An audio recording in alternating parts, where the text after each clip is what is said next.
Apply pressure from every angle, you feel me? Yeah, you know, attack more. Never fold, man. Nah, never fold, never quit, yeah. Keep going, like, yeah. Now they gotta feel me, yeah. Now they gotta feel me, yeah. Now they finna feel me. I try to keep it cool, but niggas always act a fool. So now they gotta feel me, yeah. Now they gotta feel me, yeah. Now they finna feel me. I try to keep it cool, but niggas always act a fool. So now they gotta, yeah, I smoke that thing. Tryna get M's in the bank, fuck what they think. Knock a nigga whole mouth out. Come sign me, top break, throw hands like Tank. Knock it out the park like Hank. I've been doing them planks, what you got on my drink? I've been trying to keep my sane. Humanity so lame, fuck you and your gang. Speaking on the dead man's name.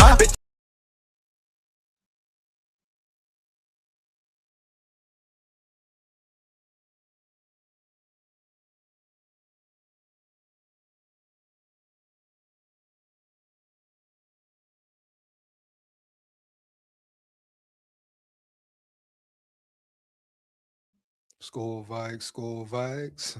Here we go. SKOL VIKES, here we go. You know what it is, man. You know what it ain't.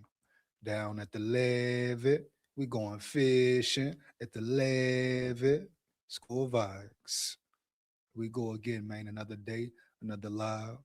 Some things to talk about tonight. Kind of quiet in Minnesota, but still not quiet in Minnesota. A lot of moves are still being made. You know, the draft is coming in and all that, of course. So, with that being said, definitely some draft talk. Matter of fact, that's going to be the first segment of the night, draft talk. Talk about Kenyon Sadiq. Some different articles I'm going to get into as well. Some JJ McCarthy news or speculations and rumors, certain things that may happen in the draft. You know, we're talking about trades, et cetera, and all that. Right, right. JG, Jonathan Grenard, what's going on with Jonathan Grenard once again? Will the Vikings trade him? Will the Vikings try to keep him? What's going on in the boogie downtown? So definitely some topics to cover. I'm gonna go ahead and get into it, man. You know what I'm saying? Before I do, make sure you like, comment, and subscribe. Hit that bell. Takes less than 1 second. Why not? Support the grind, support the channel for sure. You understand? Let's get it, bro. SKOL VIKES. You come in the chat, make sure you like it up. Share this with any and everybody you know for sure. But yeah, we know the draft is right around the corner. So the first thing I'm gonna talk about is Kenyon Sadiq. Now I've spoken very highly of Kenyon Sadiq since I found out about him. I feel like he's a dynamic threat, a real weapon. You talk about receiver three, he can be your receiver three and your tight end one.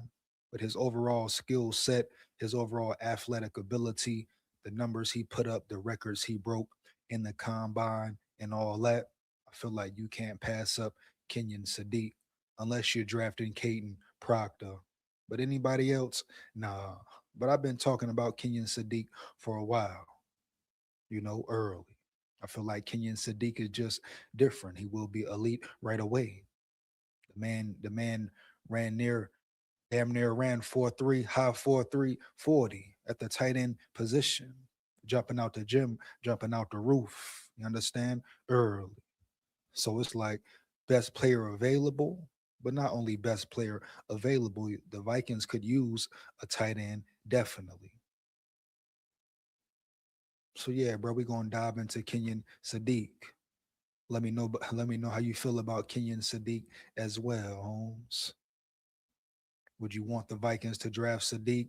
Do you like Sadiq as a tight end? What's up? Let me know. And you already know, drop them names in the chat. I repeat, drop them names in the chat. Marshall Taylor in the building. What up, big dog? Love the intro to that rap, sir. Much respect, man. Much respect to you, big dog. I appreciate it for sure. SKOL VIKES. Here we go.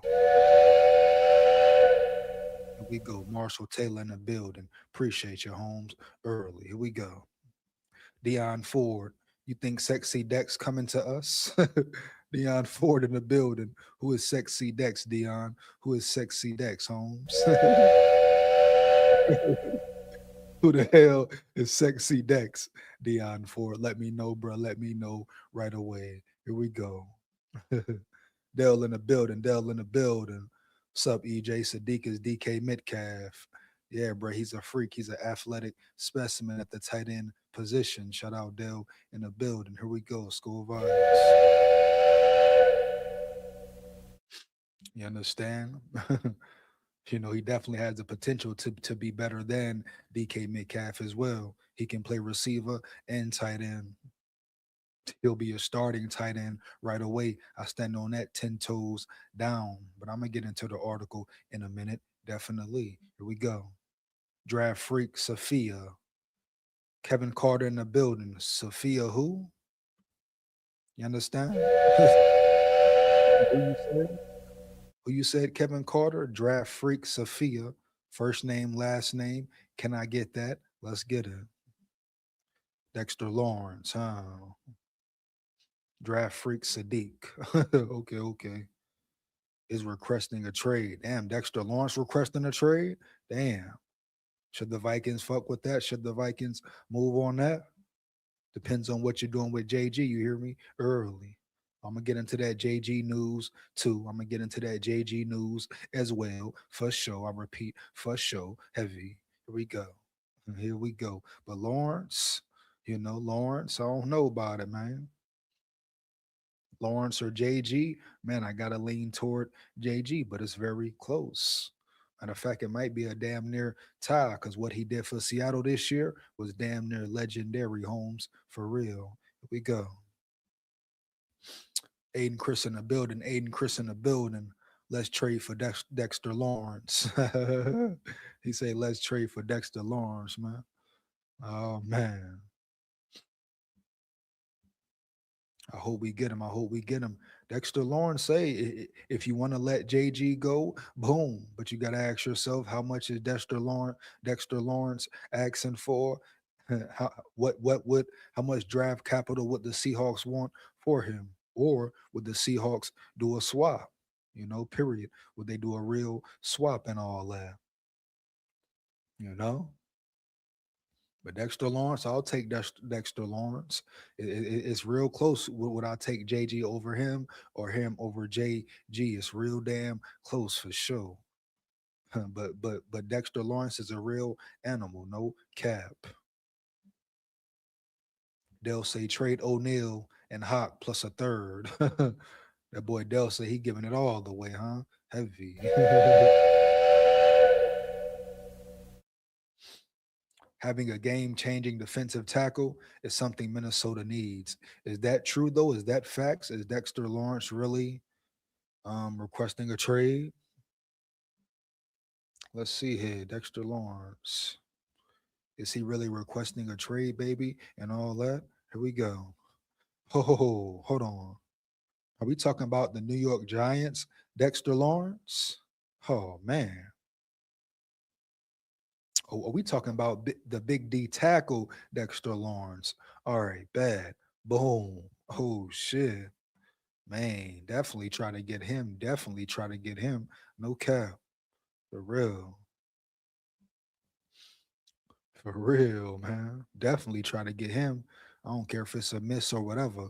You get him, no hesitation, bro. For real. Here we go. Here we go. Might as well break it down and get into it. Wow. 1 second. Play the audio right quick. Hold on. 1 second. Give me 1 second.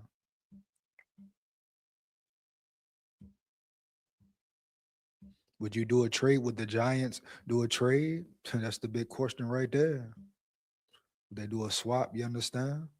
Woody, how critical is it for the Giants to make him happy, or can they afford to let him go? Well, listen, Hannah, this one caught me by surprise. I mean, because you're talking about a new administration coming in. 1 second. And that's kind of surprising, though. Like, he wants to leave the Giants. Harbaugh just came in, like he just said, right? Boom. New environment, new scenery. Shit, maybe he just fed up with New York. He want to just be out of New York or something like that as well, early. But that's crazy work. He must not really fuck with Harbaugh at all. You know? Or something in New York he just tired of, Holmes. Period. Here we go. See what's going on though, man. Hold up. Here we go. Given what you've just heard, D. Woody, how critical is it for the Giants to make him happy, or can they afford to let him go? Well, listen, Hannah, this one caught me by surprise. I mean, because you're talking about a new administration coming in, and this is the first thing. This is not the way you want to deal with the offseason program. Open up the offseason program with. All right, big facts though, no cap. Big facts, no cap. I bet Harbaugh is like, damn, I just got here, bro. You know what I mean? Early. Harbaugh got to be like, what the hell? What's going on around here? You know what I mean? Harbaugh got to be like, what the fuck? What's going on around here? What's up with your big fella? Big fella? Here we go. SKOL VIKES. One of your best defensive players asking for a trade. Dexter Lawrence is one of the best defensive tackles in the league. And yes, he did have a down year last year, but if you ask any of the offensive linemen out there about Dexter Lawrence, they will tell you consistently that he's one of the best. He's big. And you know, don't get caught up in the whole down year last year. At the end of the day, O-line know what's up, D-line know what's up, the whole NFL know what's up for real. And you put Dexter Lawrence on the Minnesota Vikings roster, you put him beside Redmond, you put him with the linebackers we have. Oh man, sky's the limit. Matter of fact, it's no limit for them boys for real. Shit. Now the Giants might take a trade for JG. They might do a swap, but don't the Giants already have pretty good edge rushers and all that? And can they afford JG? I guess if they did a swap, it wouldn't matter, right? Right. Here we go. Shit, me too, Dion. Me too, Dion. No cap, bro. Straight up, man. Here we go. Shit, man. Here we go. Shared cap weight. O'Neal makes 23 and Hawk makes 17. Yeah, do what you got to do, period. Do what you got to do for sure. Here we go. Let's get it. SKOL VIKES.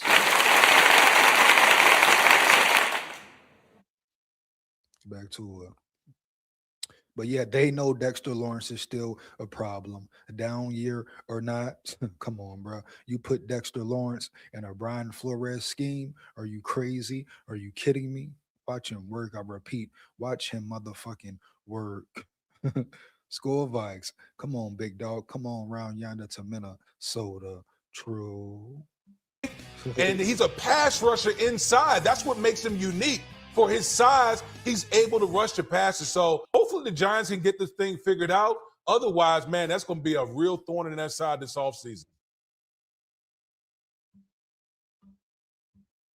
Oh, yeah, I'll take it, baby. I'll take it. That we talk about Dexter Lawrence and what he brings to your defense immediately, how much your defense improves immediately. And like I say, Brian Flores would have a field day with Dexter Lawrence. You understand? Dexter Lawrence, Dallas Turner, Jonathan Grenard, if he's back, you know what I'm saying? Van Ginkel, all them boys. Jalen Redmond, Levi Drake, Rodriguez, Tyrion Ingram. Expect big things from Tyrion Ingram, Holmes. I repeat, expect big things from Tyrion Ingram coming into year 2. Oh, for sure. He's growing into his body more, developing more, getting stronger, more physical, all that. You know, still very young, but he could be a dominant force at that position for real. No doubt about it. Here we go. But yeah, I'm taking Dexter Lawrence all day. Depending on the trade, depending on I'm saying what it is, what it ain't. Like I say, could you swap him for JG?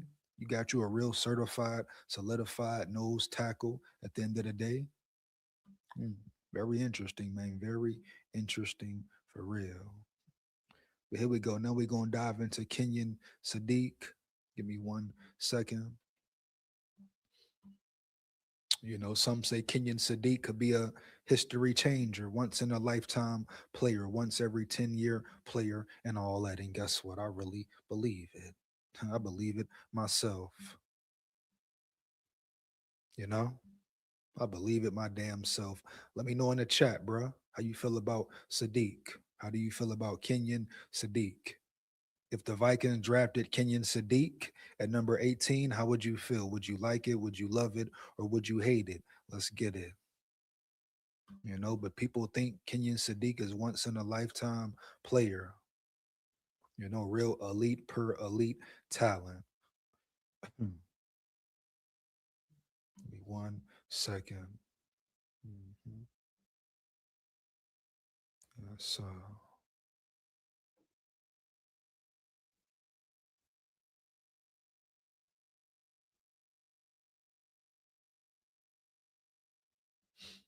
make sure we got a cool one here and all that. You know.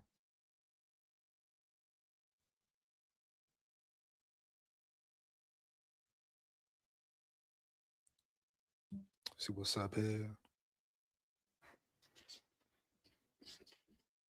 1 second. We here with it. We here with it. Here we go. Make sure if you come in the chat, like it up. Make sure you like, comment, and subscribe. Share this with any and everybody you know for sure. You understand? Takes less than 1 second. Support the grind. Support the channel homes. Why not? SKOL VIKES. Here we go. And you talk about flying as a tight end, flying down the damn field. Are you kidding me, baby? For real? Here we go. And the Ducks off and rolling.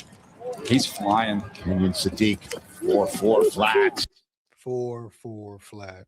And I believe his best time was a 4.38, 4.39, somewhere in that vicinity, etc. You talk about once in a lifetime player. Now picture him even more developed. The game slows down. He has experience. He's a true veteran. Come on, man. Come on, man. You talk about a weapon for real, dog. As he continues to grow and get better, you talk about a weapon for real. Come on, bro. Stop the cap. Here we go. Might go 5 deep at running back. Go to the outside and a hit and a shed of Sadiq. 1 second. Bring it back because you got to watch the physicality as well.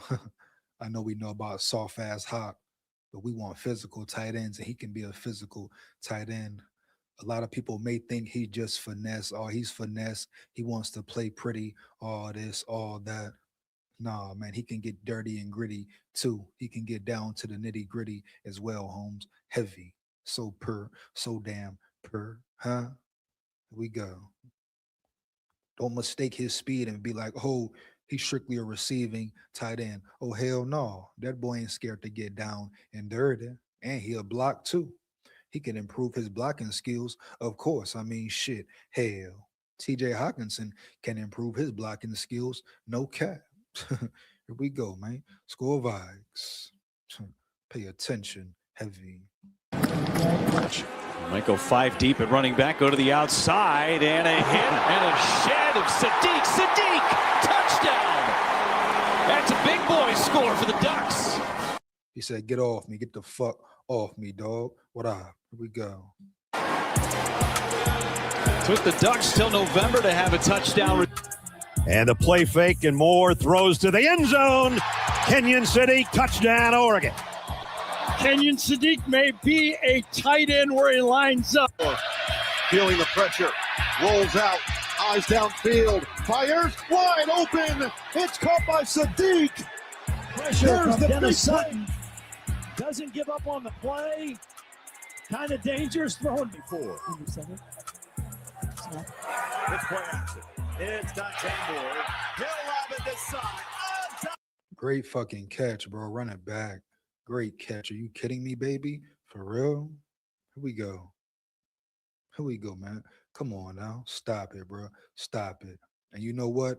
You know what? Matter of fact, I wouldn't be shocked, right? I wouldn't be shocked. I wouldn't be shocked if a team traded up for Sadiq at all. Yeah, I repeat it. I would not be shocked if a team traded up for Sadiq to get him at number, whatever number, you know, top 10, whatever. Straight up. He's that type of talent for real, bro. Crazy work. Here we go.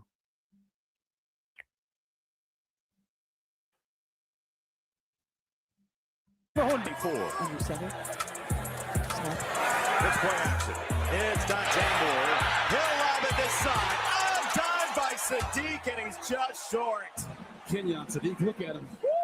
On the fingertips. Man, you wish he could have stuck in the big channel. Dante, the throw on the crossing route. Man wide open on the run is Kenyon Sadiq.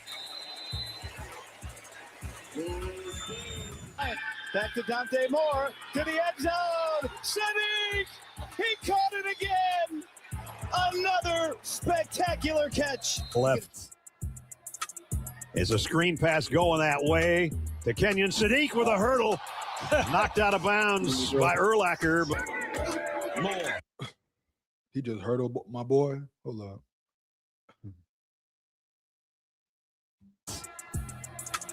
Is a screen pass going that way to Kenyon Sadiq with a hurdle. Knocked out of bounds by Urlacher. More. Fires. Caught. Touchdown. Kenyon. Tell you, this is just a great route. Watch, he's going to be working against the safety who drops down in man coverage. That's Robert Fitzgerald, and he runs right by him. He's down there. That's where Moore is looking. He's got it for Sadiq. He was there the whole way. He's not telling you. Stop it, bro. Are you kidding me, Holmes? Stop it, heavy. Here we go. Man, if y'all don't get this man right here, come on now. Let's get it. Great route. Watch, he's going to be working against the safety who drops down in man coverage. That's Robert Fitzgerald. He runs right by him. He's down there. That's where Moore is looking. He's got it for Sadiq. He was there the whole way. He's not telling you. He's in it. Very into this play. Watch, they run the slant just like we said that they would. Getting the football to Sadiq. Boom. Elbow doesn't go down. Knees don't go down. He's an spring ball. So to see this, it's a beautiful thing for the city. Moore, end zone. Sadiq, touchdown. Great scheme by Will Stein. Just the whole drive. A beautiful drive. Start off just running the ball. Hey, guys, calm down. More in rhythm. End zone. Sadiq. Did he get there? Here to the start of the play guide, single high coverage. So Dante's looking out to the left the whole time. He knew he was coming back. On with Maverick, Baranowski. Moore looking that direction. End zone. He's got it there. It's Sadiq. And run him on a corner route to the back corner of the end zone. They motioned him from the fullback position, said, we're going to get you one off. He's a tight end running receiver routes, you know, number one, number two receiver type routes and running them very fucking well at that. You hear me? Heavy. Come on, man. Stop it, man. Come on now. Get this dude, Holmes. For real. Get this dude early. Here we go. Understand? Come on, man.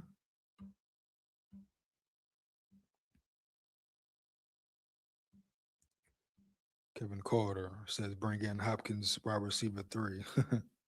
Guess we'll see, huh? To be honest, I would rather have Proctor. Yeah, I'll probably take Proctor over Sadiq too if you can get Proctor, but it's very close for me, man. It's very close. He's a different type of weapon for real. Different type of weapon, man. No cap. Sadiq 6'3", 245, 4.39 40. Sheesh. Yeah, crazy work, Kevin. Crazy work, man. No cap. At 6'3", 241, he still had a 43-inch vertical. That's explosive. Real shit. Real shit, though. We have to get Harrison Smith's replacement. Hey, you got 9 picks to get them all. You understand? You know, Aiden Chris, you got 9 picks. Bet, get them all. We go. With the Maverick because we like that matchup. Play action fake. Will roll to the right and flare it out to the 7th catch. Moore fires and Kenyon Sadiq touchdown. Well, he reads it. Dante Moore reads it right. The safety split on the rush 3. Moore scanning and running and looking upfield to throw on the go, and he's got it for Sadiq. Hammer concept. Watch his eyes as he moves down the field. Scans from left to right. And he picks up pressure To give more time to throw a strike to Kenyon Sadiq. You better tackle these Oregon Ducks. Sadiq make. Dante Moore's looking that way. There it is. Nice circle part. It's a simple concept, and these are things that Dante Moore sees really well. Hey, the inside guy takes the inside slant. There it is. You understand? Yeah, bro. Kenyon Sadiq is a different type animal, man. You understand me? Just what it is, bro. You know.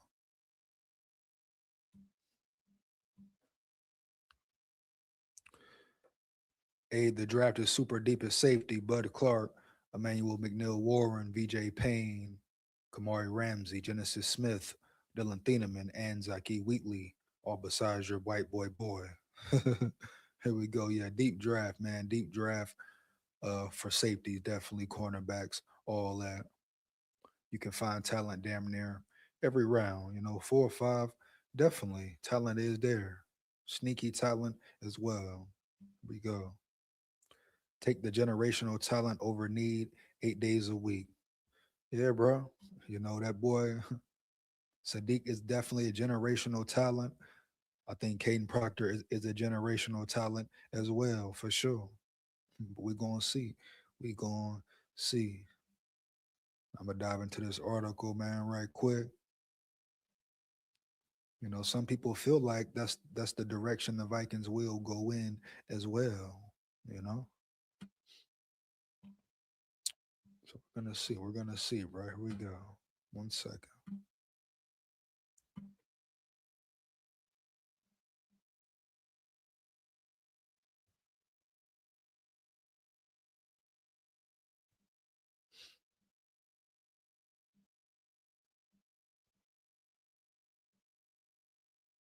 All right, here we go. Vikings eyeing generational 2026 NFL draft prospect. The Minnesota Vikings are heading into the 2026 NFL draft with 9 total selections throughout the course of the event. Round 1, pick 18. Round 2, pick 49. Round 3, pick 82. Round 3, they got 2 round 3 picks, 2 of them. Round 3, second pick 97. It's a compository pick. Round 5, pick 163 via Eagles. Round 6, pick 196 via Colts. Round 7, pick 234. Round 7 again, pick 235 via the Panthers. Interesting. Here we go. Round 7, pick 244 via Texans. There's no question that Minnesota must address some deficiencies all across the team.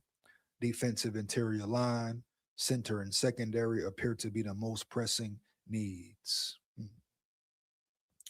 Fortunately for these Vikings, an absolute phenomenon of an athlete at D tackle has arisen late in the 2026 draft process. And I talked about this guy yesterday, Holmes, as well. Dropped a video about him today as well. So here we go. Vikings eyeing Nigerian NFL draft prospect at defensive tackle Uhar Bernard. 1 second, man. 1 second. Hold up. Fuck, we go ahead and talk about Uhar Bernard right now. Here we go. Bruce Philbin of The Athletic introduced Uhar Bernard to the American football world. Jordan Llewellyn trained some of the most freakish athletes at the 2026 NFL Combine. A 245-pound edge rusher who vertical jumped 41 inches, a jumbo rod receiver who ran a 4.3 40, and a 293-pound defensive tackle who ran 4.8. Wow, bro. As far as numbers, some of those numbers are definitely crazy, baby. No cap. Here we go. But Llewellyn told The Athletics he's never seen an athlete like the one he's been training for the past 10 weeks for this year's NFL draft. Uhar Bernard, pronounced Uar, measured in earlier this week at the NFL's HBCU showcase at 6'4.5" 306 pounds, with 11-inch hands and almost 36-inch arms. Here we go. And my biggest thing about him, that's all cool and all that, but is he ready for the physicality of NFL football? Right? Boom. And does he have any experience in playing football anyway? So they're talking about just because he big, fast, strong, understand it gives him a great chance, but this the best in the world, baby. This ain't no cakewalk. This is violent, bro. This is physical. This is very fucking physical, Holmes. Heavy. Has he took one snap on a football field? And I'm talking real football, dog, period. So that's my biggest question about him. Can he play ball, bruh? According to Ron Fowler, the Vikings are one of 6 NFL teams to show interest in Bernard. The Cowboys, 49ers, Eagles, Chiefs, and Commanders are the other clubs to express interest in hosting Bernard for a visit. So there's definitely some teams out there that will give him a chance for sure. Here we go. Janik Edhart of Purple PTSD in Vikings territory added some insight regarding the trajectory of Bernard in the NFL. Oh, yeah, here we go. Come on, man. Some of these Vikings media even be saying crazy, wild, erroneous, goofy shit. Bernard is a project that will likely take years to provide a return on investment if he ever can, yet teams often spend their later draft picks on players with potential rather than selecting pro-ready athletes, and Bernard fits that mold, though perhaps a little more extreme than usual. And another snip from Feldman about Bernard's freakish athleticism. Other people who have spent their lifetimes in football say Bernard looks like a Marvel creation. Bernard's body fat 6%. He vertical jumped 39 inches and broad jump 10-10, which was 14 inches more than any other defensive tackle did at this year's combine. His 40-yard dash, 4.63. It's hard to predict where Bernard will land in the 2026 NFL draft. However, the Vikings may have some opportunities when there are 5 selections in rounds 5 through 7. So I thought that was the joint about that boy. What's that boy? That boy Sadiq there, you hear? Give me 1 second.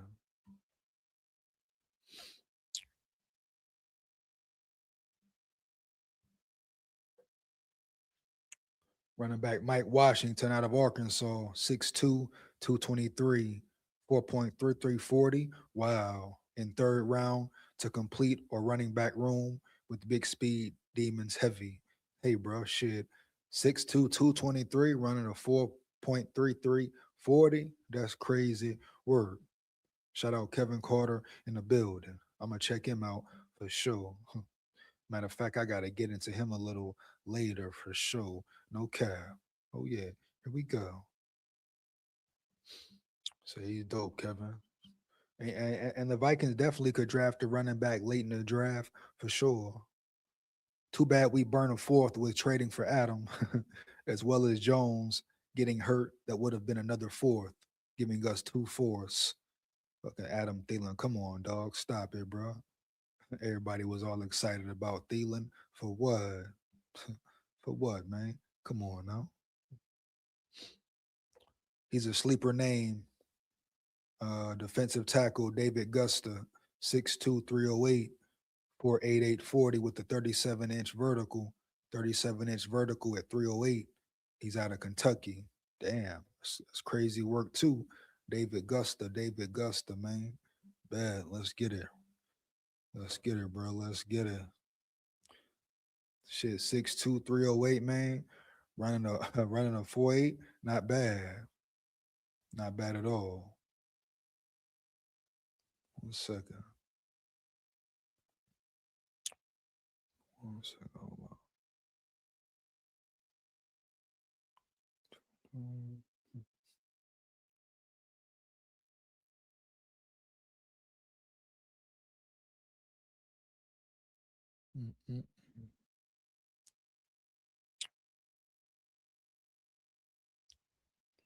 David Gusta.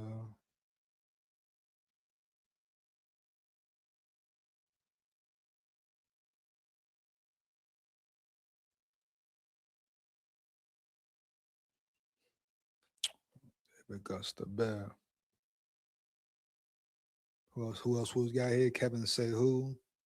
Mike Washington. Mike Washington. Bet. Let's get it, bro.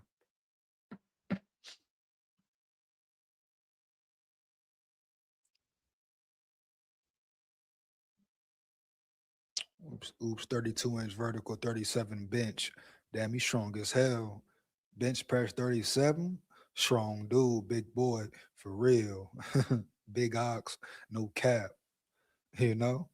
Hell yeah. Man, 30 plus and up. That's crazy strength right there. For real. Hell yeah, strong as fuck. No cap, Dale. Straight up. Man. Big boy strong for real. He ain't no soft. He ain't no soft big back. He a strong big back, Jack. No cap. Here we go. What we got here? I thought that was what we. Hold on 1 second. Got some Kristen Darrisaw news too. I'm gonna get into that later and all that. And JG news. Here we go. But next up, I want to get into some more. I'm gonna call it JJ McCarthy disrespect, right? You know. The draft is coming around, a lot of rumors, so-called speculations.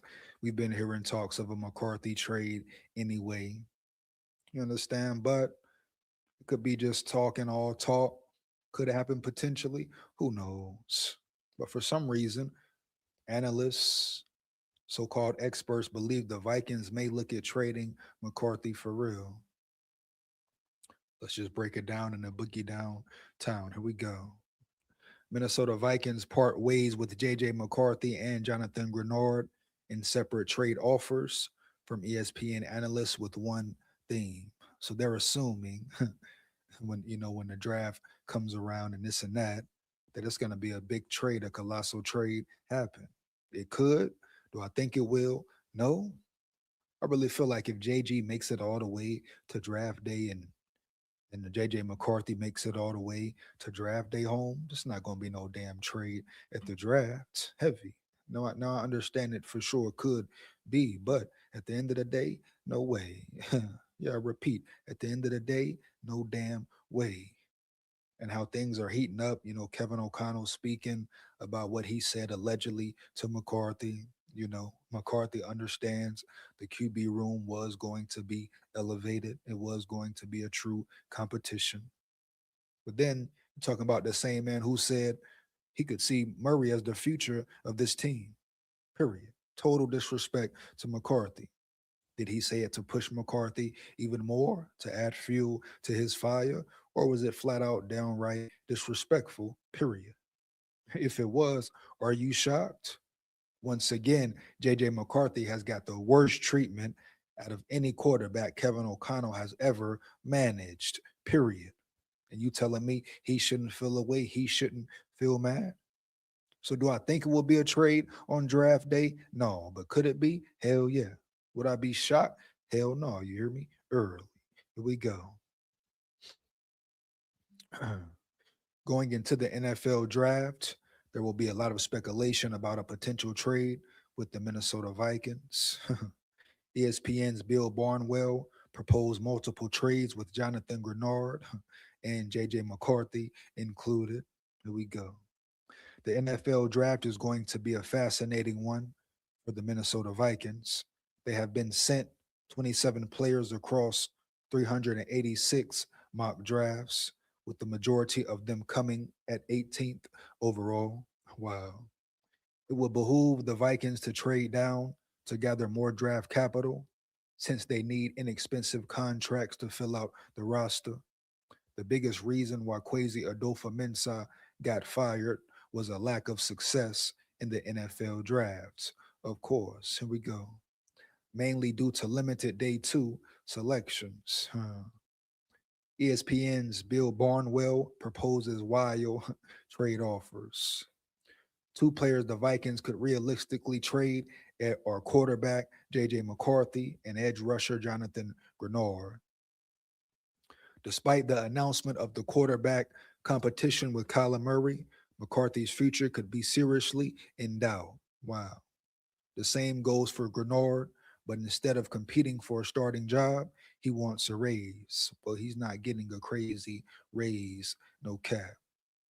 He wants 27 mil or more, bet, cool, he's out. Boom. Don't go crazy with this, overthink this, and all that, bro. Period. Here we go. Let's go. ESPN's Bill Barnwell set out to write his yearly piece where he proposes trades for all 32 first-round picks. And the Vikings were involved in two trades, both of which were up and not down. The first one in the piece was trading up to 9th overall, sending number 1897 and Grenard for number 9 and edge rusher Felix Andukai Uzoma. Now, do you know him? Who the hell is that? If you know Felix Anudike Uzoma, let me know. Heavy. And now, once again, no guarantee he's going to be a Jonathan Grenard, whoever you draft. The idea here is getting a depth replacement for Grenard with the former first-round pick, but that monarchy isn't going to excite anyone. But that monocry isn't going to excite anyone. This places the value of Grenard at the 75th overall pick for the Rich Hill trade chart, as Anudike Uzoma is worth a late 7th with the poor start to his career. Barnwell cites it as being worth the 54th overall pick on the Jimmy Johnson trade chart, which itself is archaic. Like, what the hell is this hit, Holmes? No cap. Like, do this shit even make sense right here? They're talking about a Felix Anudike Uzoma. Who the hell is this guy? Who the fuck is this guy here? Heavy. You understand? There was one main thing wrong with this move. It takes away day 2 capital while also not helping the Vikings actually receive anything directly for Grenard. Using him as a trade piece to move up in a draft that is poor at the top isn't good process whatsoever. If you think that is bad, it gets worse. Here we go.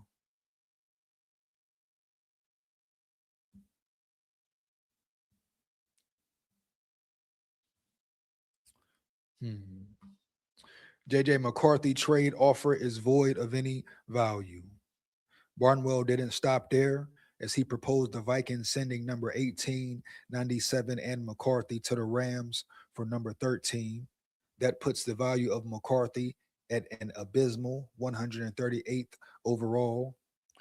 While his performance thus far hasn't wowed anyone, trading him for such a low return, the disrespect again. Heck, McCarthy feels like a throw-in with this trade. Is the player at 13th overall worth giving up your 10th overall pick from 2024 and number 97? Barnwell certainly feels he's only worth a dart throw for the Rams. Wow. Very interesting, bro. No cap. And it's been crazy things that go down at the draft as well, you know. But I just don't think McCarthy will be traded. Now, Grenard, still up in the air. But McCarthy, no, Holmes. You know? Is McCarthy a viable solution? The results we've seen so far say no.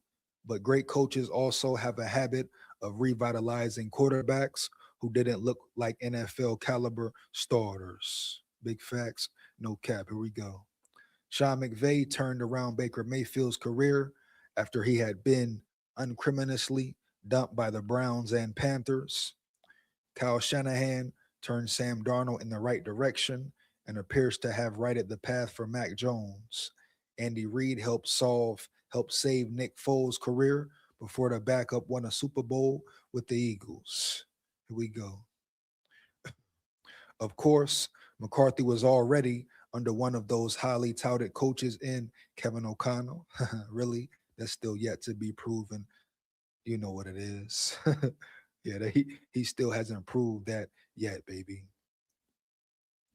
Who was on McVay's staff in Los Angeles, in addition to the issues McCarthy had as a pure passer during the 2025 season. He missed all of 2024 with the knee injury and was sidelined by multiple injuries in 2025. It might be tough to count on him making it through a full 17-game season, let alone playing well in the process. Same for Murray, right? Right. Now, who the hell really believe Kyler Murray gonna come in here? Let's say if he do win that QB1 job, who the hell really believe he can stay healthy all damn year? Now, if he do, bet. But we know his history for sure. Everybody love talking about McCarthy, this injury prone, that. Man, talk about Murray sometime, Jack. Yeah, bitch, yeah. Here we go. SKOL VIKES. At the right price, though, taking a flyer on McCarthy would make sense.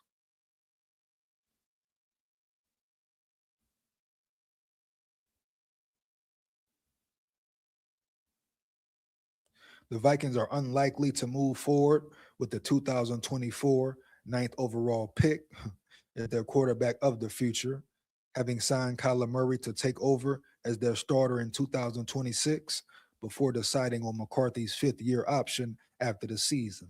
Here we go. Getting something for the 23-year-old quarterback would make sense if the organization has decided it is going to be heading in a different direction. Which I don't think they have decided that, but you never know with KOC. As much as he lies and grins, to fit in, and all that.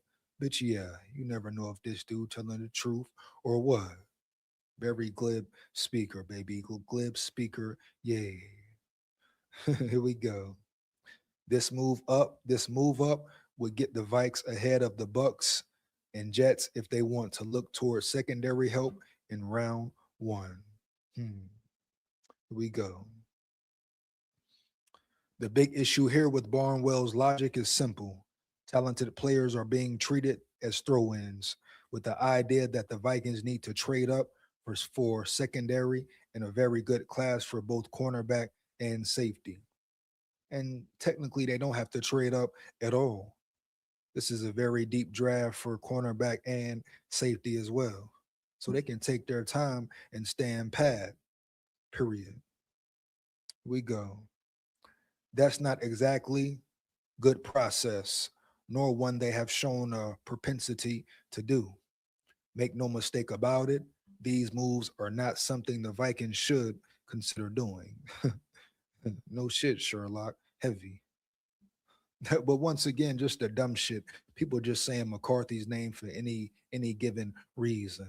Oh yeah, any given damn reason, Holmes. For real, right? Heavy. You understand? Here we go.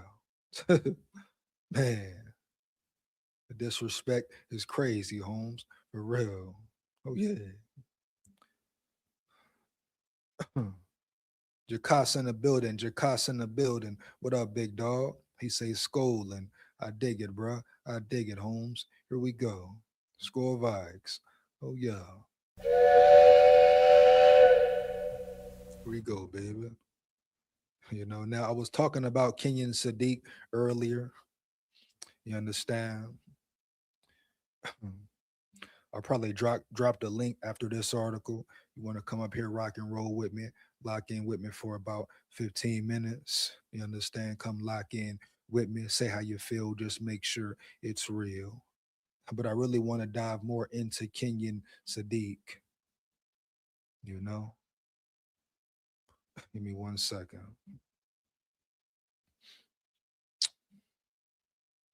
I showed you the highlight clip and all that. You saw the specimen. He is the specimen he was, however you want to put it or state it. The numbers at the combine were crazy. And there's certain talent you just don't pass up on for real, in my opinion, bro. No cap. Here we go. The first round of the NFL draft for the Minnesota Vikings is going to be a fascinating one to watch. Yeah, here we go. Though 348 mock drafts, there have been 25 different players selected across 11 different positions. Cornerback 6, defensive tackle 4, wide receiver 4, edge rusher 3, safety 2, linebacker 1, running back 1, quarterback 1, offensive tackle 1, offensive guard 1, tight end 1. Here we go. It's an impressive number of players and positions for the Vikings, and it shouldn't be a surprise. They don't have much depth on either side of the football. It isn't just the depth that's needed. The Vikings will need future starters at numerous positions. Here we go.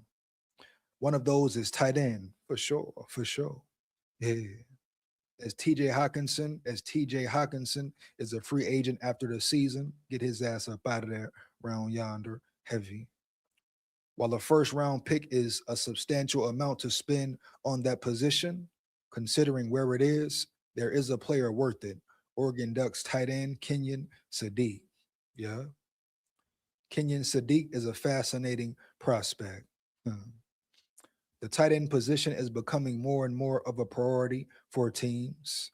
In 2024, the Las Vegas Raiders selected Brock Bowers at 13th overall, with the Chicago Bears taking Colston Loveland at 10th overall, and the Indianapolis Colts selecting Tyler Warren at 14th overall in 2025. The big reason why an elite tight end opens up both the running game and the passing game in heavy personnel packages. The Los Angeles Rams were at the forefront of heavy personnel sets last season, running them 30.48% of the time, 331 snaps, with an incredibly high EPA/pass of 0.50 and EPA/rush of 0.07. They were targeting Bowers heavily in the 2024 NFL drafts with the idea that he could unlock even more elements of their offense. Sadiq is a similar player to Bowers in size and play style, but is a better athlete, having run a 4.39 second 40-yard dash with a 43.5-inch vertical jump, having speed and burst, scores at or above the 99th percentile in his impressive. Hell yeah, bro. He's a real animal, a real dog. No cap. You understand? A third-year junior, Sadiq turned 21 at the beginning of March and broke out this season as a receiver. He flashed on occasion in 24, but catching 76.1% of his targets with an average depth of target at 8.3 yards for 560 yards and 8 touchdowns in 25 is pretty impressive, no doubt. We go. Kenyon Sadiq is an impressive receiver. It's not just the counting stats that are impressive. Sadiq's entire profile is. He thrives attacking down the field. This past season, Sadiq was targeted beyond 20 yards 9 times. He finished with 6 catches for 149 yards and 5 touchdowns. He's especially lethal up the seam on throws between the numbers past 10 yards. Sadiq caught 10 of 14 passes for 199 yards and 4 touchdowns. Not only are the numbers great, you can also see the impact on tape. He's creative in getting open at the step, catching defenders flat-footed before stemming upfield. I'm telling you, bro, he's a real specimen for sure. No doubt.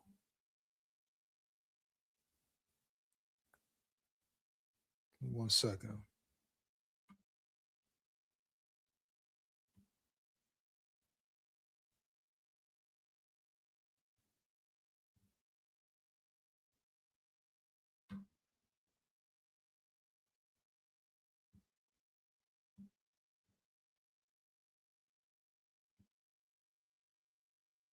Let's get into it. Here we go.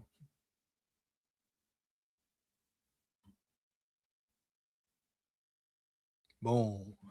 As you see right there, right down the seam, no problem. I repeat, no damn problem. He can stretch the field, Holmes, for real. No cap. We go.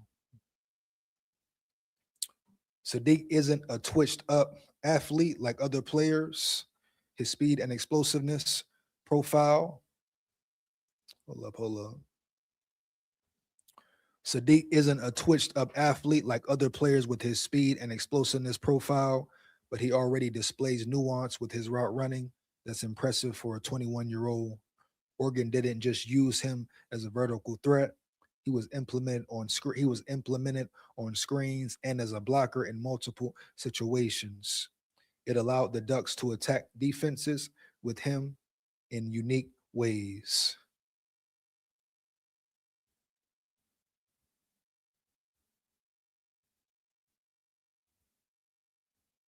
Let's see here, one of his weaknesses here. Kenyon Sadiq needs improvement, development as a blocker, but there's a lot to work with. You can teach effort. Yeah, I mean, long as he got the effort, bro, and the want to, it comes with the game. He'll get better. He'll get stronger and all that for sure. But yeah, long story short, man, Kenyon Sadiq is who Kenyon Sadiq is. A real athlete, a real talented athlete. Probably a once in a lifetime, once every 10-year player as well. You understand? They'll say, gotta bounce, got and get my daughter. Shout out, bro. Drive safe, dog. Here we go. Shout out Dell in the building, man. SKOL VIKES, heavy. Here we go.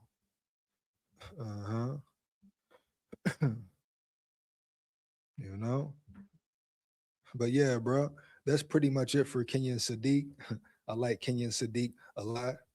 I'll take either one, Caden Proctor or Kenyon Sadiq. I'll take either one of those guys for sure. No cap, early. But Kenyon Sadiq, keep your eye out for Kenyon Sadiq, man, for real. I'm sure a lot of teams want him. A lot of teams see something in him. Athletic freak and all that, for sure. Question is, what will the Vikings do? No cap. I'm going to take a little intermission right quick. Understand? I'm going to go ahead and drop the link. You want to come rock and roll with me and lock in with me for about 15 minutes. Let's get it, bro. Here we go to a little quick intermission. I will be back. SKOL VIKES. SKOL VIKES, baby. Here we go.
We go, we go, we go. We go, man, and we go. Back at it, man. Here we go. Let's get it. And we got some Kristen Derisaw news to get into. Yeah, definitely got some Kristen Derisaw news to get into. Great news as far as Derisaw goes and all that. People talk about his injuries and this and that being a concern. At the end of the day, we know what type of player Derisaw is. If he can stay healthy, he's one of the best in the game. He remains. But his ACL injury, his knee, his whole rehab of his knee, trying to get better, trying to get back to 100%. That's been a long process, long journey for him. Gave us some good reps last year, but most of the season he was hurt. Hu Yang in the building. You rang Hu Yang. You rang Hu Yang. You rang Hu Yang. Tunes. Nothing will change in O'Connell offense. It will all be the same strategy. Oh man, don't say that, Hu Yang. Oh man. Here we go. SKOL VIKES. Why you want to go and say that, Hu Yang, huh? You hear me, huh? Come on now, baby. Stop the cap. Stop the damn cap. Here we go. But Kristen Derisaw been a long journey and rehab process for him for sure. His biggest thing is, can he stay on the field for a full season? I mean, shit, hell, for more than half a season, damn near. Period. Right? Like I always say as well. I don't care how good you are, how talented you are. If you can't be on the field, so what? I mean, look at a Christian McCaffrey per se. Everybody used to talk about how he was injury prone. One of the main reasons the Panthers wanted to get rid of his ass and all that. No cap. But if you're not on the field, it doesn't matter. If you're not available, it doesn't damn matter. It is just chatter straight up. Here we go. But hopefully Derisaw can come back 100% for real, so he can get back to that level of play that he should be at, period. Here we go. Let's get into it. Get into it, baby. Vikings provide update on Christian Derisaw's ACL recovery. Minnesota Vikings left tackle Christian Derisaw's ACL recovery never unfolded clearly in 2025. Hold on, I mean never unfolded cleanly in 2025. Right, here we go. And according to head coach Kevin O'Connell, the 2026 offseason is trending much better. Man, clap it up for Derisaw, Holmes. No cap. No cap. Here we go.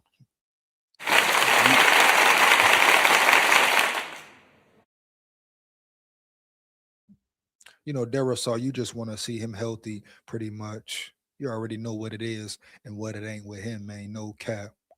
Dude's a real dog out there for real. He just different. He just real different, period. Everybody already stamped him. Some of the greatest players in the NFL stamped him, Trent Williams, all that. So we know he's a real dog, what he brings to the table, period. I understand Micah Parsons kicked his ass and all that, but he was battling an ankle injury, even though he shouldn't have hopped his ass on the field if he wasn't ready. But cut him a little bit of slack, right? Right. We know who Derisaw is, period. You cannot replace a Christian Derisaw, bro, period. Heavy, early. You can only hope to find a replacement for him if need be that can come in and do the job properly. And shout out to the big dog, Vandermark. Great signing for the Vikings right there. Good job to Rob Brzezinski as well, Holmes. Heavy. They brung a solidified backup in, a guy who can come in and start and give you solid reps if need be, period. A dude who can actually move bodies and block at the same time. Understand?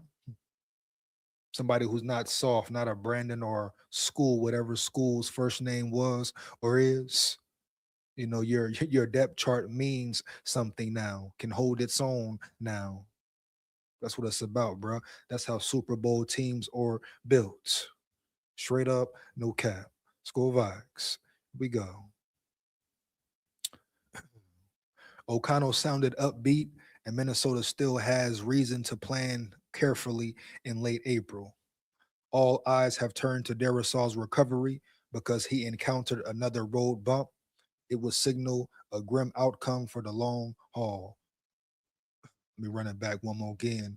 All eyes have turned to Darisaul's recovery because if he encountered another road bump, it would signal a grim outcome for the long haul. Here we go. Darisaul update puts Vikings plans into focus. True. O'Connell on Darisaul.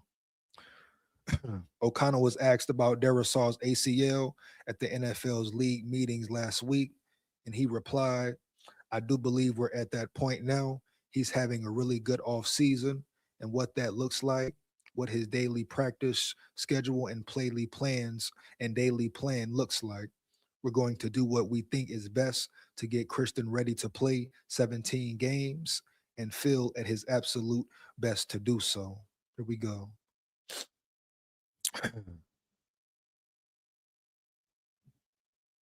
I was proud of the way Christian battled through the off season and the recovery portion, but then it was frustrating for him at times because he did put in all that work, all that tireless work. Then that in his mind, hey, I want to move past this, but with an injury like that, sometimes is truly, sometimes, sometimes time is truly the only thing. Hold on with the screen, bro. Sometimes time is truly the only thing that will ultimately get us to where we want to get to. An ACL injury, bro. So, it's a major injury, of course.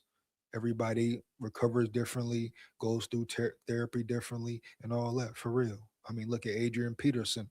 You talk about real athletic freak, heavy. The man tore his ACL and tore his MCL at the same damn time. And he was back the following year, putting up monster numbers, period. So hell yeah, it is possible, dog. But shit, ACL a tough injury. And Darisaul a real big boy, a lot of weight, more heavier weight and all that for sure. But hey, he will definitely bounce. He will definitely bounce back, bro. He will definitely bounce back to the Darisaul of old. I stand on that 10 toes down. You hear me? Heavy. Here we go.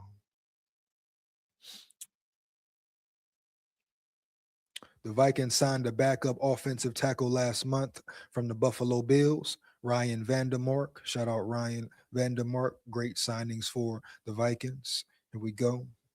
O'Connell added, he's so impactful. This is one position where I don't think we put enough credence and weight into the impact of winning and losing every snap.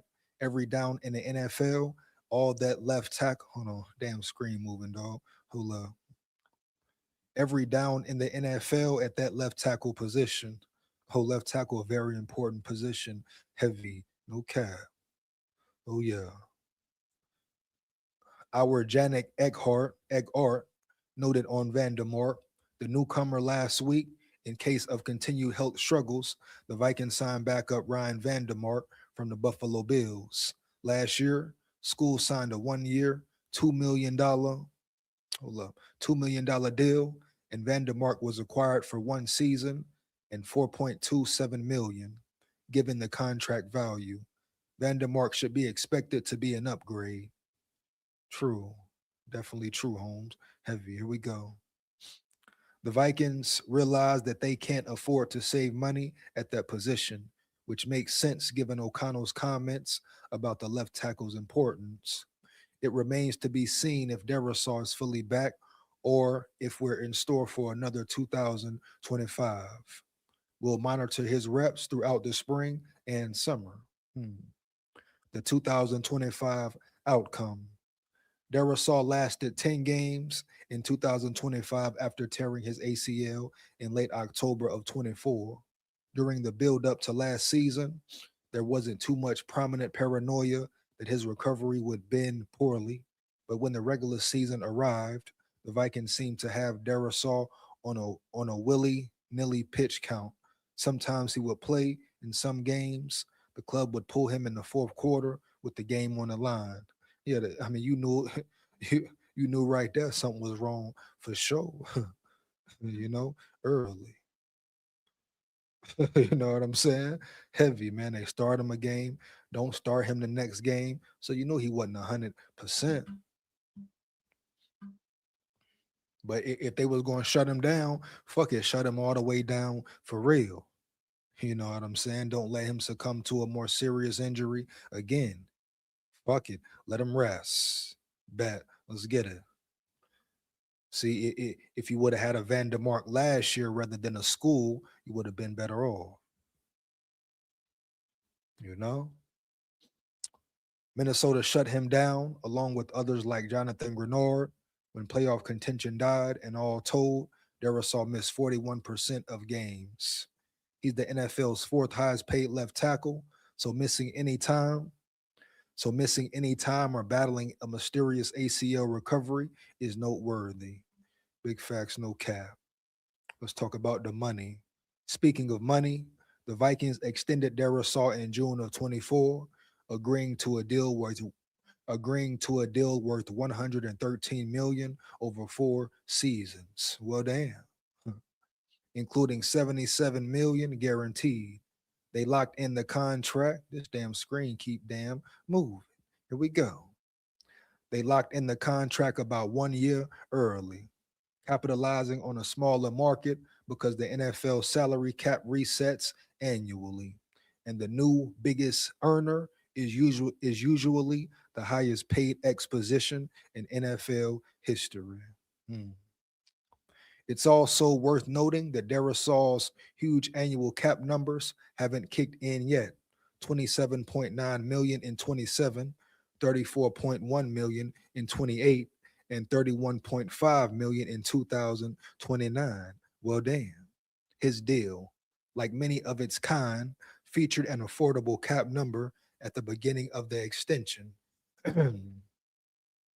So it's important for Darisaw to heal this offseason properly and be worth it for the long haul. And I hope it's something in the contract about injuries and stuff like that too, Period, Holmes. Heavy. No disrespect to Darisaw, but that's part of the bit naive for real,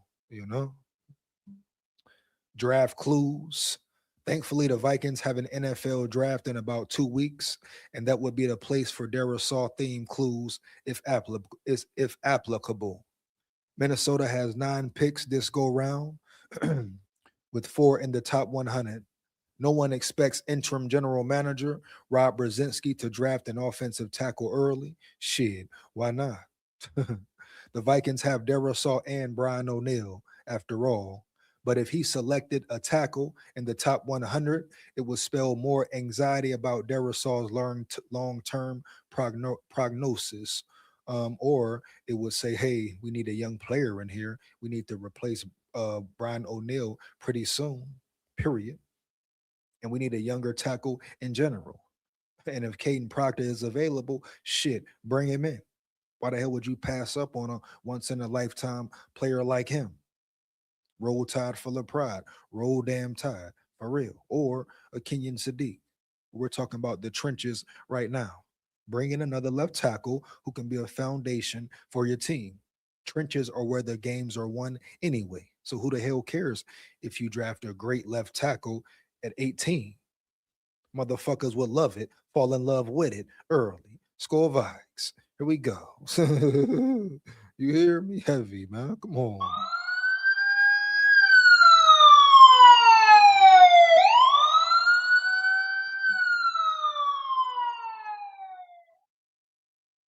Holding in the building, my dog, my brother, holding in the building. What up, big dog? Heavy, here we go. SKOL VIKES.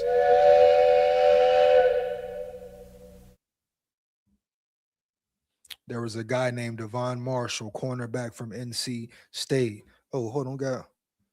Oh, Tech, what up, dog? EJ. There you go, man. Hold on, man. Hold on. Let me set this timer. But go ahead. What's up with you? EJ Journey, what's good, brother? So, on this live, man. What's going on with you? How you feeling? I'm all right. I'm excited for the draft. What do we got? 2 weeks? 2 weeks, man. Who you taking? Who you taking? Who you shaking and baking with, man? Best player available, man. I hope they don't go Thieneman or that safety. I hope they don't pick him. Yeah, Thieneman heavy. He looks a little undersized, man. I don't know. He's a little undersized.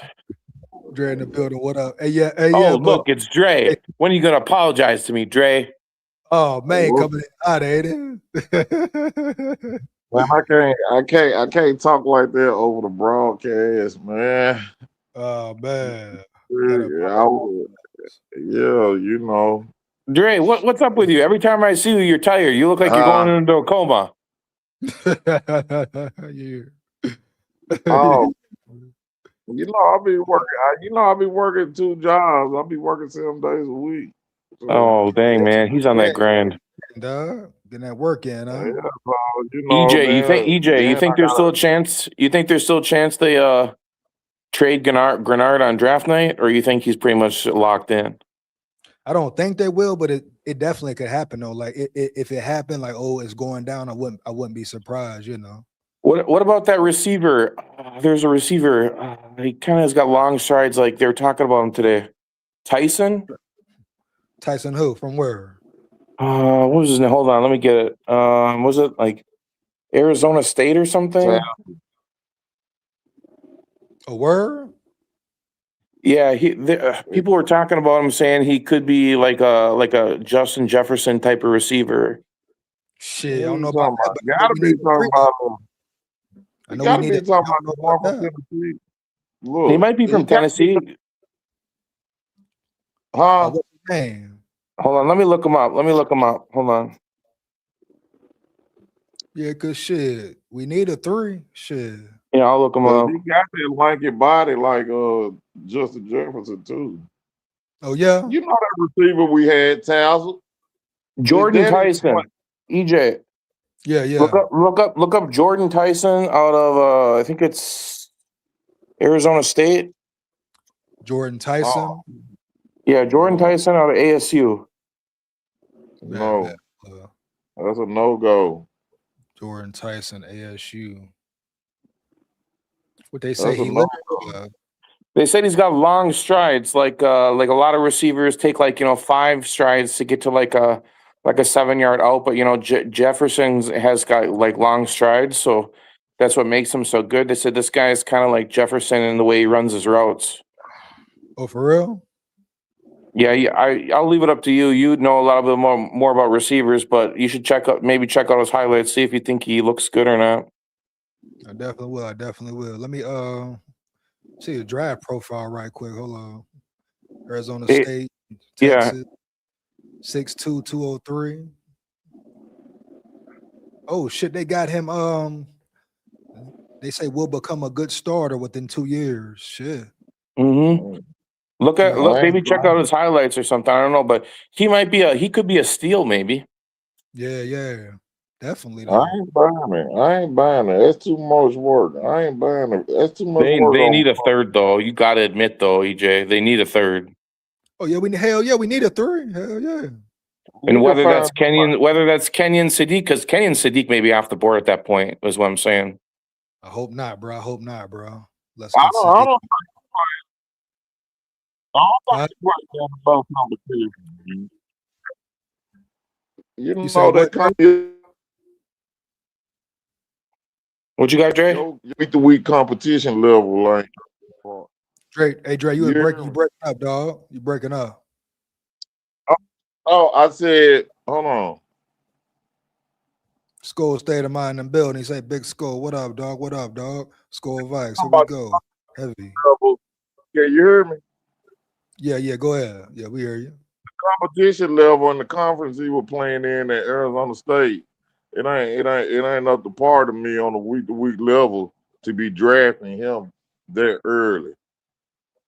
Yeah, I get what you're saying. That's a tough argument to make, though. I mean, what are you talking about? What? A lot of people hate drafting Oregon players, EJ, and a lot of people think the argument is, if your competition's not very good in college, you're not gonna get good in the NFL. But There's truth to that to a point, but I think it comes down to the development of your organization and your coaching.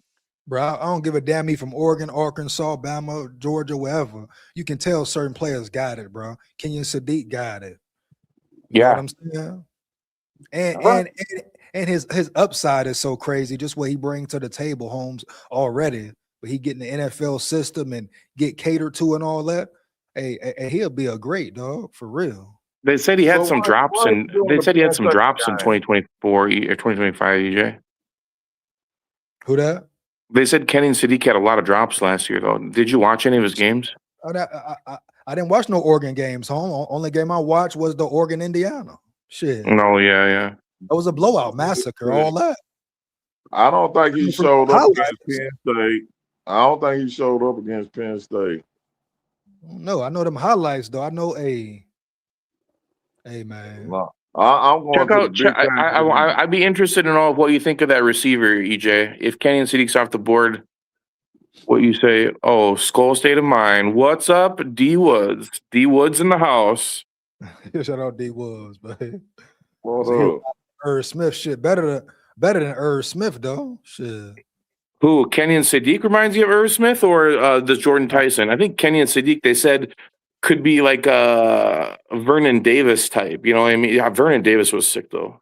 He'd be better than him. Broski Bear in the building. What up, dog? He'd be better What's than up, Vernon. EJ? What's up, fellas? Yeah, Kenyon Sadiq better than Vernon. Hey, that's some big words you talking about. He'd be better than Vernon Davis. Vernon was cooking, bro. Vernon was cooking. Was he really cooking? How long did he cook for? He got hurt, though. I think he got hurt a bunch. Pretty much the whole time he was a mismatch. It was a problem, man. No, I know it was a problem, but I'm saying, like, come on now.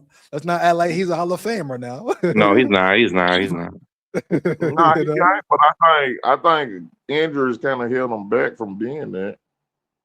Yeah, but that's injuries. Didn't he take a big hit that messed him up or something? Something happened and he didn't come back.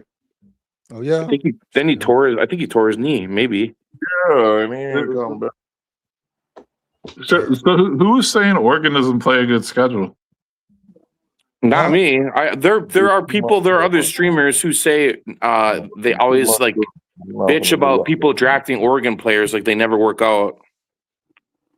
Well, I mean, they've been in the Big Ten the past 2 seasons, so they've been playing Big Ten schedules the last couple of years.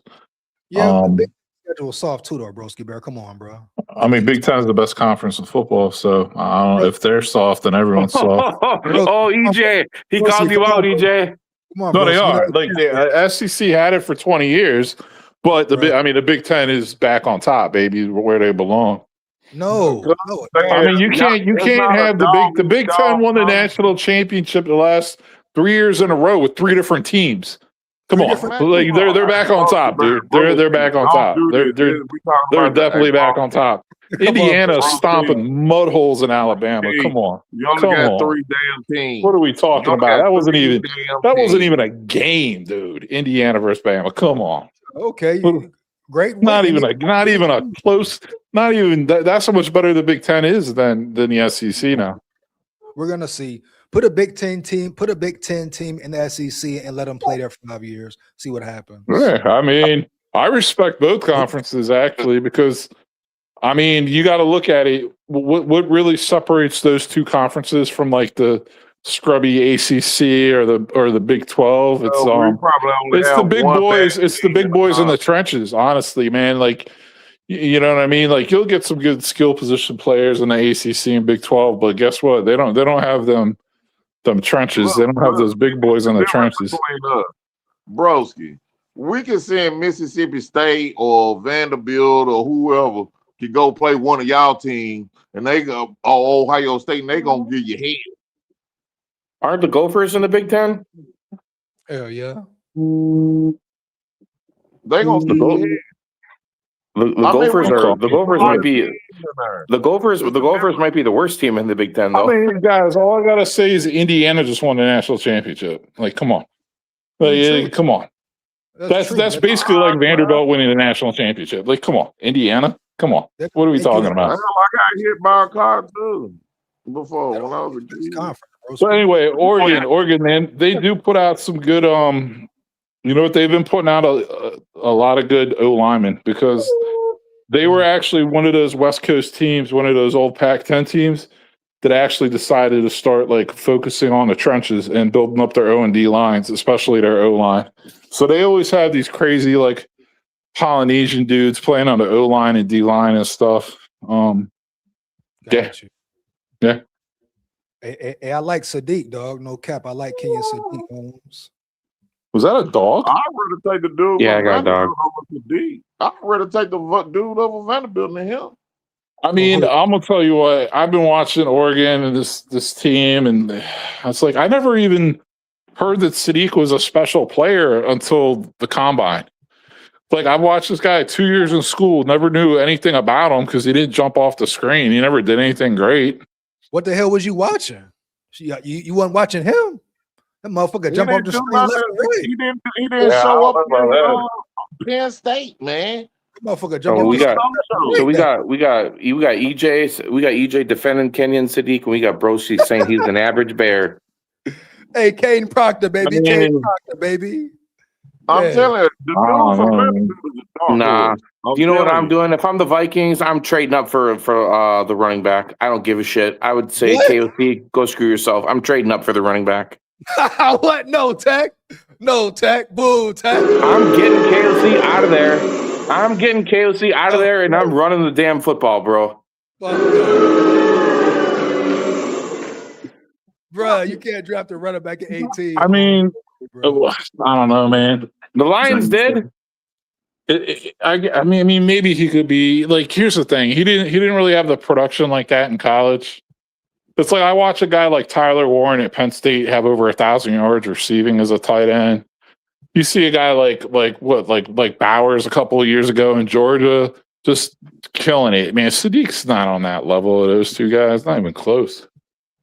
Not even in the same. 2 or 3 players you naming, man. I mean, I don't know, man. Sadiq has a great upside, bro. Great upside about Sadiq. I like the dude from Vanderbilt. Whoever that Vanderbilt tight end is he in the draft? Yeah, I'll take him as well. Yeah, he in the draft. Yeah. He better than Sadiq, man. And he don't look big, but he play big. Right. So he reminds me of that SMU kid who got drafted last year. I forget his name off the top of my head. But he actually looked like he was a good player last year. I think was he on the Browns? I think he got picked by the Browns. Hey, y'all, we got about 2 minutes 50 seconds left. Final thoughts, man. How are we gonna run KOC out of town, EJ? How are we gonna run KOC out of town this year? Shit, bro. You can't. He there. He in the building. Are they gonna continue nut riding next year? Hey, what can we assume, my dog? What have they been doing? Everybody else getting neglected while KOC punk. EJ, you better be on your game this year, and you better be holding KOC, and you better be demanding for the pressers after every game we lose with K1. Come on, man. Hey, what the fuck is a K1, dog? It's Team 9 over here. Kyler Murray, you mean? Fuck is a K1, bro? Hey, man. Sounds like a vitamin. Before I head out, maybe it'll make them grow. Well, just before I leave out, EJ. K1 needs to take more K1 so he can see above the kitchen counter. K Smurf. Go ahead, Dre. What's up, Dre? Because I don't be on here. I always watching. I be watching who watching. Uh-huh. And I'm logging down everything because everything I say, it might be funny. I call it first. Stephon Diggs. Did I say the D's before anybody else? What about Diggs? What about Diggs? Did I bring it up though? Hold on. What about him though? Nah, I'm just saying, did I brought him up? Then you did a show about it because it was a little article they were talking about. No, somebody brought up that Brian Diggs back. You remember I said that about a month ago, and you were like, hell no. Dre, I just want to know, are you going to make it through the season, big dog? I hope you make it through the season, big dog. My plan is Oh shit. Week Hold on. 6. Fuck. Week 6, get out of here. I don't want the Vikings to win. The worst thing can happen is we win a playoff game. Yeah. Yo, the player I was thinking of is that is Harold. the worst case scenario. Broski, I was talking to EJ about Jordan Tyson, the receiver out of ASU. He might be a steal. Well, let me just go back to what I was gonna say, because I was thinking of Harold Fanning Jr. out of Bowling Green. That's the player I was comparing to Kenyon Sadiq. Now, Harold Fanning Jr., he had a nice rookie season. He had 72 catches, 731 yards, 6 TDs on the Browns as a rookie. So, you know what? Maybe Sadiq does have a chance to be good in the NFL if Fanning Jr. put up those numbers as a rookie, because they're very, like, they're like almost the same exact height and weight. They're like, or maybe he's been in the league 2 years. I don't know. But anyway, he's young. I thought he was a rookie last year. But anyway, yeah, that's my player comparison for him. For sure. But yeah, man. No doubt. Hey man, hey, good chopping up Hey, with buddy. y'all. I'm finna finish up this live, bro. All right, peace out, EJ. Bye, guys. Nah, he was a rookie last year, but all right, guys. You guys take care of yourself, all right? Are you too, bro? Holler at you later, bro. Later, man. Hey, shout out, Broski Bear, shout out Tech, man, and shout out Dre in the building, dog. SKOL VIKES, man. You know, Broski Bear, a Bear fan, of course. You know, it is what it is, man. You know, shout out Broski Bear, though. It's all love, man. Here we go. Northfield's in the building. What up, big dog? Hey, guys, what up, man? C. Brook in the building. C. Brook in the building. Here we go. If they had cut Hockenson or Josh Oliver, I'd be all in on Sadiq. Picking him now would be wasting the pick for 26. Where is he going to get meaningful reps in year one? When he comes in and takes Hawkinson's spot, that's where the hell going on around here. When he comes in and takes Hawkinson's spot, Holmes, that's where Seabrook. Shout out Seabrook in the building, bro. But that's where exactly when. That's exactly when and where, when he comes in training camp and all that and takes over TJ Hawkinson's spot. No doubt. SKOL VIKES, bro. Here we go. Now, what else we got? We got one more article here, I believe. Let me get up out of here, baby. You know, once again, make sure you come in the chat. You like it up, like, comment, and subscribe, and hit that bell as well. Hit that bell as well. Matter of fact, I want to look at Jordan Tyson first. 1 second. Let me see. Jordan Tyson. Give me 1 second. Let me know if you know about Jordan Tyson. You understand? Jordan Tyson in the building. Jordan.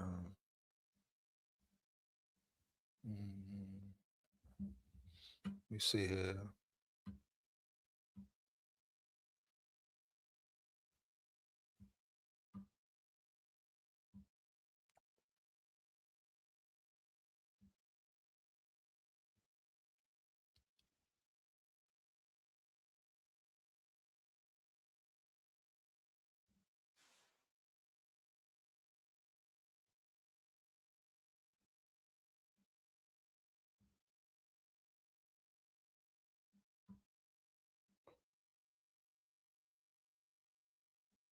In all of America, and there's no receiver in the country with more production when it comes to yards and touchdowns than Jordan Tyson. And don't forget, he missed 2 games, the Big 12 championship and the Peach Bowl. Second for Jordan Tyson. And when you drop it over the shoulder like that, right in the bucket. In the Pac-12 title game. Here's Sims on first down, and it's caught. Second down and long. Sims downfield, fits it in nicely. Jordan Tyson. And that was a nice football. His second grab. To one of the best players on the field, Jordan Tyson. His tail off to become a really good player. Open receiver. After the penalty. Levitt. Boy, that was just a mark. Nice catch right there. It worked until it didn't. Now, on a little end around, give into the end zone. Tyson, touchdown. Escapes toward the sideline. It's caught. Dancing it right here. Nice footwork, too. Levitt on the move.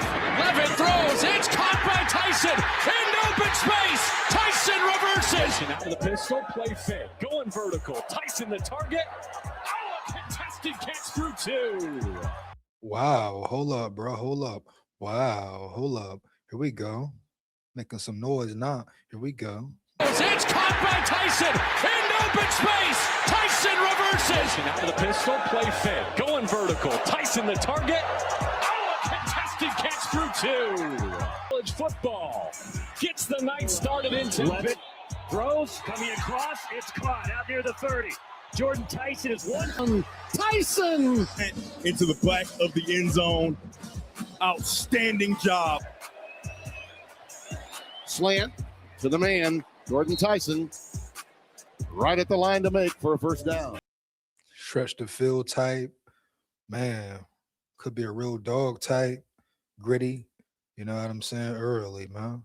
We go. You do! Screen, wide open up the middle. Touchdown! Jordan Tyson for the Sun Devils. Pressure comes over the top and what a See, this is the thing. Like when you don't maybe haven't seen these players play a lot, most of the time you have to rely on he say, she say, and all that dog scouts, experts, so-called experts, and shit like that there. But you got to rely on the highlight tape as well. You understand? Period.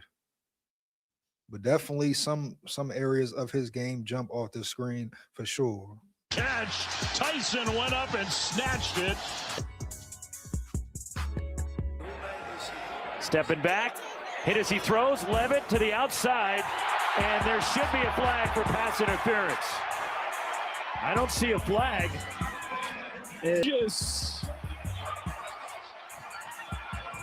That was dope as fuck. No cap. Here we go. Man. Hey, good call, Tech. Good call, Tech. No damn cap, bro. You hear me?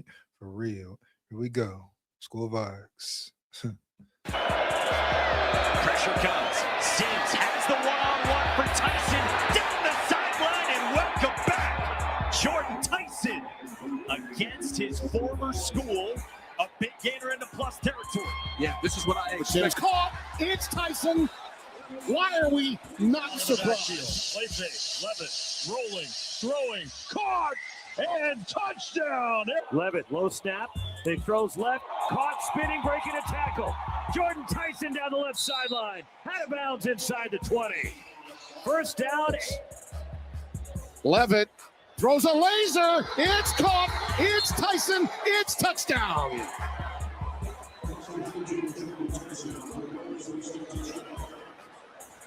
Watch the time.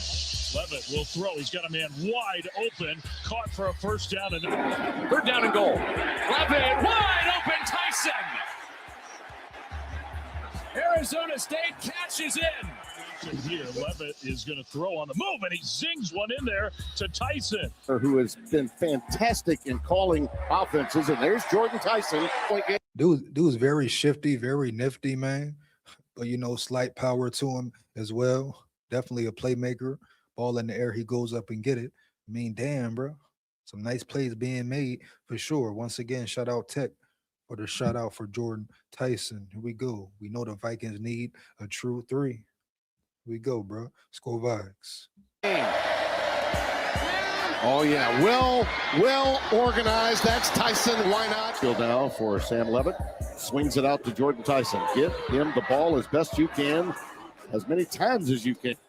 Here comes a blitz, a delayed blitz, and Tyson's got it. And he's got another first down. Yeah, he's nice, bro. He's definitely nice. Period. I ain't gonna sit here and cap. He is definitely nice. No cap. For sure.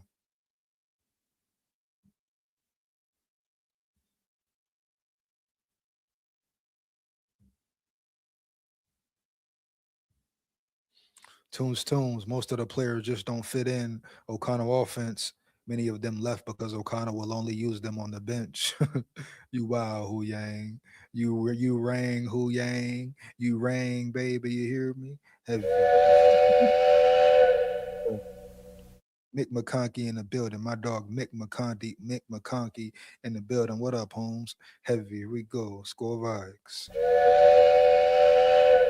Okay, let's get it. I think Murray to Sadiq would be epic, even in first year. Force multiplier. That would definitely be epic, Mike. Definitely, Mike. No cap. Here we go. Let's get it. Can't really call a first round pick a steal. Yeah, I mean, you know what I'm saying? that makes sense, North. Definitely, right, North? We go. I think we got one more article to dive into. And we know it's a whole lot of JG talk. What is going on with Jonathan Grenard? What will the Vikings do with Jonathan Grenard as well? That's one of the main questions, like it or not, believe it or not. Boom. That is what it is. It ain't what it ain't. Here we go. So, Vikings may have just got good news on Jonathan Grenard. Really? How? Here we go. For 1 month, Minnesota Vikings outside linebacker Jonathan Grenard has lived in the trade rumor mill as the veteran defender wants a new contract while employed by a franchise with a tight budget. Minnesota handed Grenard a $19 million deal per season deal in 24, which was fair market value at the time, but the NFL market has reset twice since. So, of course, at some point in time, right, Jonathan Grenard would play the game, play the money game, and all that. And can you blame him for shit? Y'all didn't have no problem when Kirk did it for 6 years. Hell yeah, bitch, yeah. Y'all didn't have no problem when Kirk did it for 6 fucking years and gave you nothing. Whole time he bluffing. You hear me? Early. SKOL VIKES. Here we go. Now, thanks to Trayvon Walker's extension, the Vikings have some good news, a baseline for extension talks. Minnesota now has a stronger baseline if it wants to keep one of its best defenders long term. Walker will stay attached to the Jaguars for the long haul, and his new price tag shouldn't be far from Grenard's. Walker's deal sharpens the Grenard price tag. Would you pay Grenard $27 million annually? Hell no. Fuck that. Hell damn no. He can kick rocks with that straight up. Here we go, man. Of course, I want him to remain a Viking, but 27 mil? Hell to the no. What going on around here? Here we go. SKOL VIKES. Walker's extension is complete. ESPN's Michael DeRocco wrote Friday. The Jacksonville Jaguars signed defensive end Trayvon Walker to a 4-year, $110 million contract extension. His agency announced Friday the deal includes $77 million guaranteed and $50 million fully guaranteed at signing. Wow, he getting that real big payday for real, huh? The guapino, huh? Federale, linguine, fettuccine, machismo, huh? Denali, federale, all that, baby, all that. Let him eat heavy. Let a motherfucker eat heavy, huh? Period, Holmes. No cap. Here we go. The deal includes $77 million guaranteed and $50 million fully guaranteed at signing. Elite Loyalty Sports announced on X. Here we go. The contract averages $27.5 million annually, which makes Walker the first overall pick in 2022, the 12th highest paid edge rusher in terms of annual salary. He's just behind Baltimore's Trey Hendrickson, $28 million. Well, damn. The New York Giants' Brian Burns, $28.2 million. Well, damn. And Jaguars teammate Josh Hines Allen, $28.25 million. Well, damn. Here we go. Walker has 27.5 sacks, 200 tackles, 3 forced fumbles, 2 fumble recoveries, and 57 quarterback hits in 60 career games. Yes, this is the new blueprint for Grenard-related contract talks. Walker and Grenard are bedfellows per production, and Walker is even more valuable because he's 4 years younger. Here we go. And Grenard can't forget the fact that he just came off a major injury. Period. They have to pull you off. They have to pull you off, Grenard. Shut you down in the boogie down town and all that. Heavy. Or what you forgot? You forgot, Holmes? Heavy. He talking about 27 million and up. Man, you got to be crazy here, bruh. No cap. You hear me? Period. Shout out respect to Grenard for sure. I want to see him remain a Viking, but he want to get ridiculous with this shit. Huh? He want to try to get over with this shit. Huh? He can leave the building expeditiously early. Score VIKES. Here we go. Oh yeah, bitch yeah. The new ballpark figure for Grenard. Before the Walker extension, extreme uncertainty loomed about Grenard's asking price, with his peers topping out at around 46 million per year. Would Grenard and his super agent, Drew Rosenhaus, put their feet down and demand 35 million? Wow, I'm sure not. Hell no. Maybe though, baby. Yeah, bitch, yeah. Here we go. After all, until Grenard's three measly sacks in 12 games last season, most of the NFL considered him a top 15 edge rusher. Many still do. He's still elite for sure, period.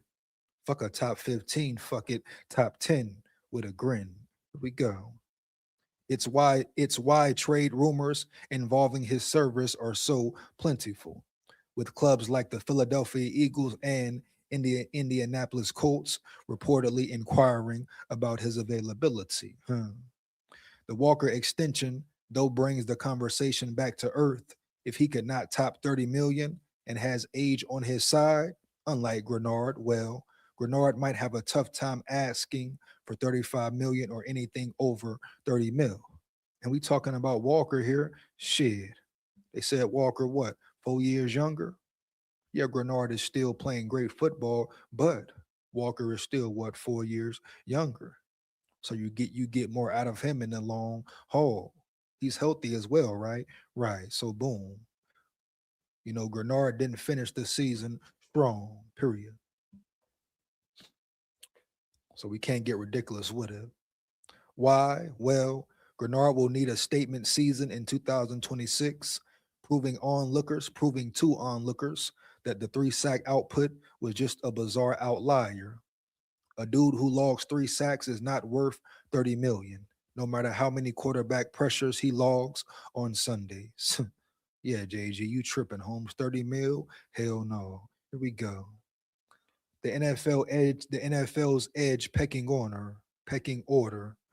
And I'm sure Grenard is going to compare numbers and feel like he should get paid what Walker is getting paid, but no. Two different parts of it, bro. Two different ball games. Here we go. Walker earned his contract. Grenard ain't earned no 30 mil plus. Hell no. What going on here? The NFL's edge pecking order. Grenard is the NFL's 16th richest outside linebacker per average annual salary. Here's a look at the current wage pecking order. Micah Parsons, 46.5 mil. Aiden Hutchinson, 45 mil. TJ Watt, 41 mil. Daniil Hunter, 40.1 mil. Myles Garrett, 40 mil. Max Crosby, 35.5 mil. Nick Bosa, 34 million. Jalen Phillips, 30 million. Trayvon Walker, 27.5 million. Nick Bonito, 26.5 million. Montez Sweat, 24.5 million. Andrew Van Ginkel in the building. SKOL VIKES, 23 million. George Karlaftis, 22 million. Zach Sealer, 21.33 mil. Greg Rousseau, 20 mil. Jonathan Grenard, 19 mil.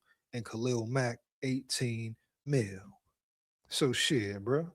If we're technically speaking, some of the higher paid guys, I'm taking Grenard over them, if I got to be honest here, for real, period. I'm taking Jonathan Grenard over Jalen Phillips. Let's see here, man. Boom. Let me see. Max Crosby, let's see. I don't know too much about Nick Bonito out of Denver. Montez Sweat, yeah, I'm taking him over Sweat for sure. Van Ginkel, shit, maybe, bro, maybe. Well, that's a close one. That's a close one right there for sure. Because Van Ginkel can do so damn much, straight up. George Karlaftis, I don't know, bro. So if we're talking about factual actuals and all that, there, you can't really blame Grenard for trying to play the money game and go the money route. You know, every team plays the money route. Every player goes the money route. Oh, like I say, y'all ain't had no problem when Kirk Cousins did it for years. Period. Benito will get a monster deal before too long, but based on this list, Grenard probably deserves a deal in line with Walker or just beneath it. Ultimately, Minnesota may remedy the Grenard situation the way it did Danielle Hunter in years past, add more money onto the following season, and call it good. Here we go. Just get the deal done, bro. Make it work. Let's get it. Our Janique Eckhart noted last week on the Hunter parallel, not every year was the same, but the Vikings generally took money from the later years of his contract and put it into the upcoming season to satisfy their star defender in the short term, while pretty much saying we'll deal with it later. In the final year of his contract, as he only had a payout of $5.5 million remaining, Hunter requested a raise and got it. He got a 1-year, $20 million deal that included a no-tag clause. A year later, he left for his hometown Texans. The Grenard solution could be comparable. An option could be a salary adjustment, looking at his performance and the league-wide contracts of edge rushers. An asking price of $35 million per year might not be too far-fetched. Guess he got to get it somewhere else then, bro. Period. Suppose Grenard and Rosenhaus grow delusion with the Vikings bargaining process. Minnesota allegedly wants a second rounder for Grenard, and anything less may be a non-starter. Otherwise, the Vikings could have traded him by now. Facts, big facts, no cap. Probably to the aforementioned Eagles or Colts if the asking price were, for example, a third rounder. Here we go. In the end, because serious football teams don't usually get rid of pass rushers before all-in seasons, once again, big facts, no cap, Grenard will likely re-up with the Vikings, and that will be that. I hope it is just that. Here we go, bro. SKOL Vikes. Here we go. A trade may have happened by now if Minnesota was ready to cut ties with Grenard. He'll turn 29 next month. And like I've been saying, bro, if something was going to happen, I'm sure it would have happened already, period. You know?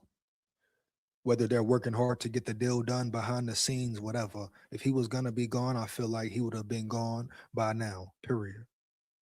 You know, bro? No cap. That's pretty much it for the live, man. You know, shout out all my big dogs, my Levy dogs, my subscribers, my supporters. You are much appreciated for life, man. Never forget it. You know what it is, man. Make sure you like, comment, and subscribe and hit that bell. Share this with any and everybody you know for sure. Come rock and roll with me. Come lock in with me. You know, support the channel, support the grind. You support the fake already, support the damn real. You understand? Big SKOL here, man. SKOL Vikes, win, lose, or draw, but we come to win. Oh, yeah. Down at the levee, we going fishing at the levee. SKOL Vibes. Believe that.